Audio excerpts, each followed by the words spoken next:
one of the things it's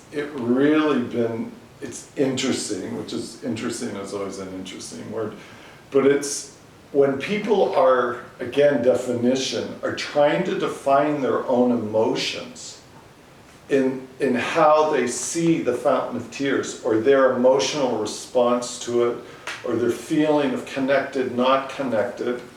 And if I'm there, which doesn't happen all the time, but if I'm there relating it, this is happening to a number of times where people with, deep emotions will come up to me, and they'll say to me, "Oh, Lisa, thank you for your obedience.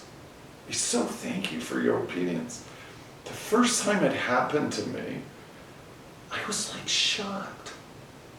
It's like I can understand tears and I can understand emotions towards the fountain because it happened to me like maybe 1,000,000 times during the process. So that I could relate to.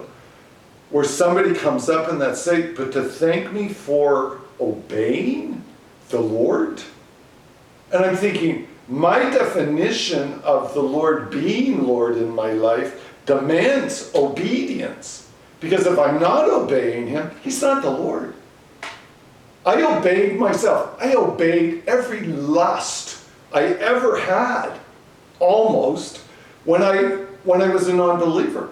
But when I gave my life to the Lord, he became Lord. He became King.